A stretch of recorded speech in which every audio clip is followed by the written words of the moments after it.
Hello everyone, it's Mandy. Today we're going to do December budget check-in for week 1.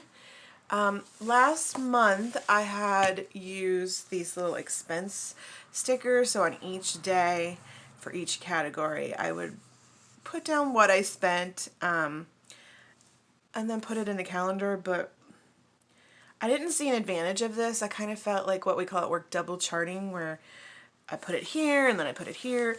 So I've decided not to do that. So this month's calendar is a little cleaner looking. But we're going to go ahead and use this sheet. And I use my, oh my brain, a Happy Planner Notes. This is the micro to keep track of what I've spent in each category. I write down like that I put $40 into this account. The next day I spent almost the whole $40 for gas, and I do that for each of my subjects. So I'm going to scroll in, zoom in a little bit, and write down the categories that we are tracking. This is, I wrote down what was left in my checking account so I can counter that with what I have remaining for each category. We track our grocery spending, and we track gas. This is kind of like what some people use their cash envelopes. I just use my checking account and keep track in my micro Happy Planner, and so far it's working. And if it ever comes to a point where I'm overspending, I'm willing to try some cash envelope spending. I also track eating out, which is the category that I'm trying to concentrate on not going over in. And what else?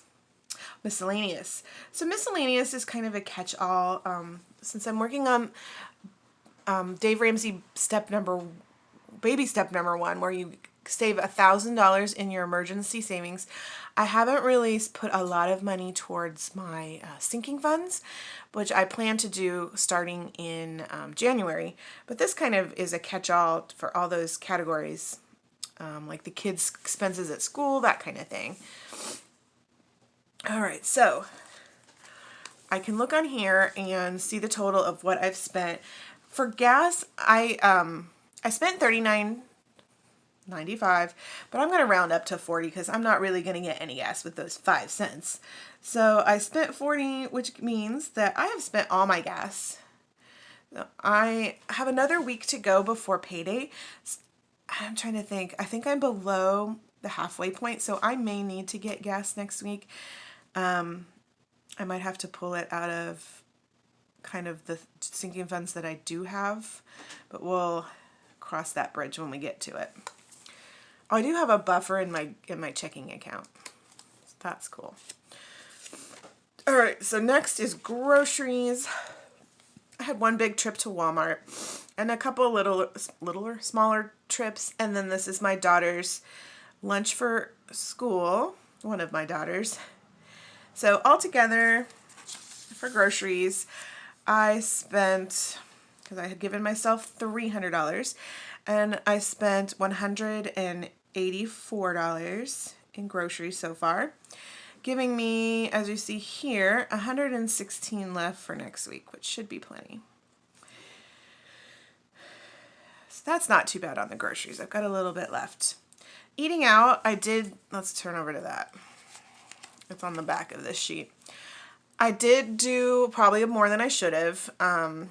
We did pizza at the beginning of the week, pizza at the end of the week, a few little trips for breakfast for McDonald's or Cane's just for me, and then I took the kids out for ice cream on the day that we went shopping. I think that was the Saturday after Black Friday, and then that was coffee for on the way to work at Tim Hortons. But so I haven't taken the kids out very much, but I have been getting little things for myself. So I just kind of settle down on that.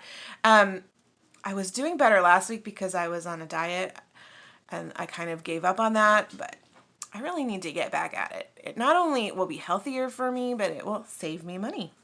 I didn't go over budget though. For eating out, I gave myself $150. I have spent, it looks like $121. That doesn't leave me a whole lot for next week because I don't get paid until the week 3. So I do have $29. That's enough next week for me to get a meal for all the kids. So for me and the kids, the whole family. So I'm going to have to be super, super careful not to be tempted to eat out more than that because I don't have the money. Okay. So our last category is miscellaneous. I keep track of it here. I gave myself $100 for miscellaneous. I took Emily to get her haircut. She went to Claire. She had a gift card for Claire, or like an email with a gift card in it, but it wasn't working. So I told her I would just cover the cost for it.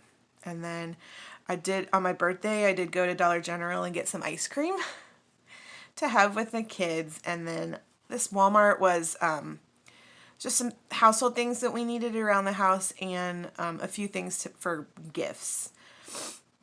So overall, in miscellaneous, I did spend $72 last month.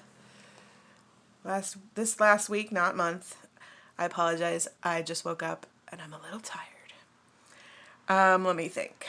So since I had 100 to spend, that doesn't give me a whole lot. In the miscellaneous category, I do have $28 to spend. So overall, I mean, I have some money for this coming week. It's not as much as I probably would like. But to make sure I'm on track, I would add these together, which is $173. And then I add the $50 buffer that I should have in my checking account, and that should give me the balance of what I have left in my checking.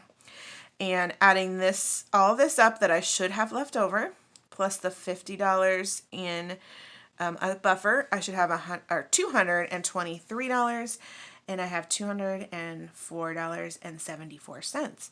So that means that I guess you could say we balance the checkbook type of a thing. Since I don't use cash, that's how I keep track of it. It'd be like me counting my cash envelopes to make sure everything was still there. The money is still in my checking account. Not a whole lot more than that, but that's okay. That's why we're on a zero-based budget, so that works out great.